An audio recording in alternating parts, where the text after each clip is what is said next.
The United States is about to pass laws that will make stablecoins legal. This will make RLUSD the most important stablecoin in the world. But do people really understand how big this is for XRP? I'll explain everything in this movie. Why this law could be the most important thing for XRP's future yet. You won't want to miss this deep look. You'll have a good idea of what XRP is used for, and why this change is so important by the end. You'll want to hear everything I have to say. You can copy my trades for free right now if you click on the first link in my biography. Indeed, XRP does better than Ethereum when you do that. Right? You might ask why Ripple would use all 100 billion XRP when they still have a lot of it in lockup. Now here's the deal. On the XRP record, every single XRP has already been given out. They're real. They are a part of the environment. They still matter even if they're locked up. On the record, the XRP tokens are already there. Ripple is just holding them for now. It's the same as Satoshi hanging on to 1,000,000 Bitcoin or Ethereum whales holding on to the ETH they bought in an ICO. If the Ethereum Foundation or even Vitalik himself held ETH, it would be the same.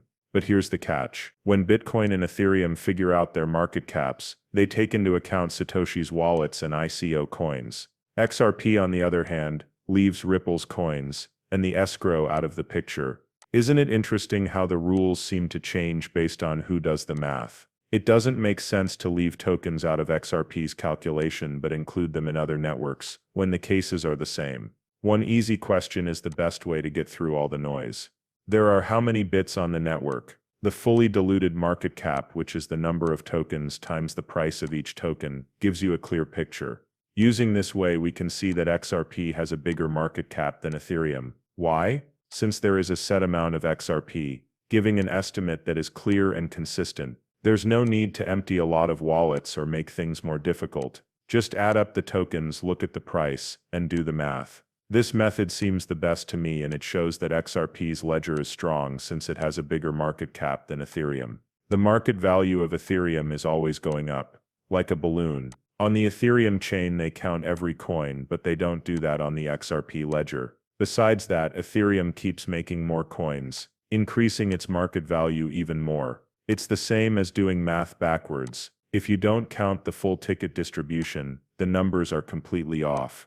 The catch is this: I'm sure that XRP will soon beat Ethereum in both of the most important ways. But let's talk about the bigger picture for a moment. A lot of people believe the rankings on sites like CoinMarketCap without checking out how those rankings are made.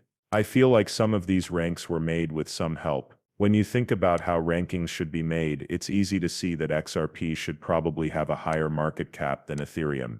In fact, it does in some ways already. But let's change the subject and talk about stablecoins, which will be very important in the future of money.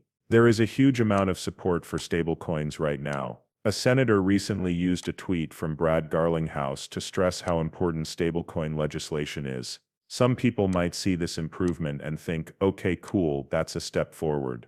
But what does this have to do with XRP? What's the point of fixed coins? They don't use XRP, they only use safe coins. The truth is that it's important to see safe coins in the bigger picture, and the link between them and XRP may surprise you.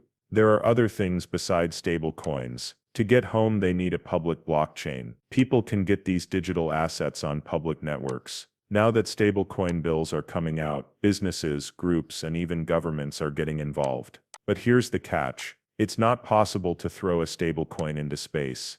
It needs a place to live. The big question is where. You really only have two good options: the XRP ledger or Ethereum. Let's just say you might run into some problems if you choose Ethereum.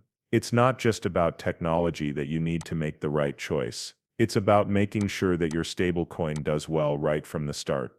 Let's be honest, using Ethereum can be hard at times. Moving $1 takes a long time and costs a lot of money. Who wants to pay $15 to move $1? Yes, that is a big problem, especially for a stablecoin. That's not all though. Not many people talk about how dangerous Ethereum smart contracts can be.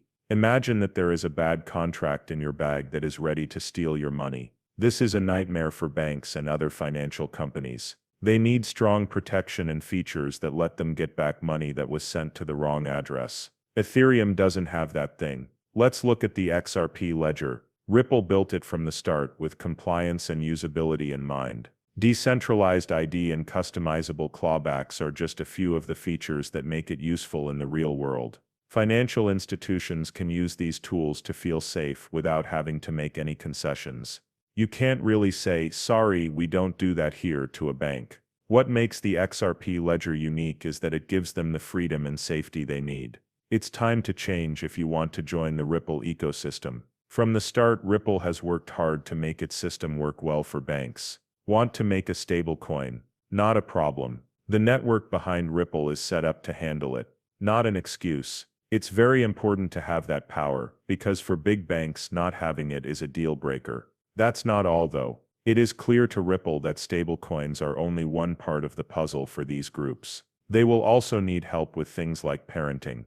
Take a look. Is it likely that a big bank would use MetaMask to handle everything if they chose to use Ethereum? Not likely at all. They will need partnerships and methods that are more advanced. That is where Ripple really shines. It's more than just a network, it's a partner ready to help banks understand blockchain technology. Ripple builds an ecosystem that can handle all kinds of transactions and offers custody services for stablecoin projects. It connects traditional banking with the future of blockchain. That's where Ripple comes in and makes the puzzle whole. They fill in the blanks and make ideas come true in a way that fits with what stablecoin issuers want. You may be thinking, if these businesses are just going to make their own stablecoins, why don't they use RLUSD? Well, some people will definitely pick to make their own. Take a look. If I'm in charge of a huge bank that handles trillions of dollars and I need a stablecoin, I'll probably make my own and put it on the fastest network I can find. What if my bank isn't so big? It's possible that I won't have the tools to make my own stablecoin right away. That being the case, I would just use RLUSD until I get big enough to start my own. The XRP system is great because it can be used in many ways. Any bank can use it. For a bigger company, it's not possible to put all of its risk on Ripple's balance sheet. You can choose what works best for your size with the ledger though. It does not make sense. Why don't I build my own stable? After all, I have my own balance sheet. But RLUSD might be a better bet if I'm a small scrappy fintech that doesn't have any big donations. It's all about giving people choices and letting them get into the crypto market with the right tools. There are doors open for them, whether they use RLUSD or create their own stablecoin on the network. With these choices, institutions can get quick dollar-backed liquidity on a public blockchain while still following the rules. They can make their own choice. And there are a lot of options. Things really get interesting here. And this is where XRP really shines. A lot of people wonder what purpose XRP serves now that stablecoins are the main focus. If everyone only uses stablecoins on the XRP system, do we need XRP? That's a good question. But it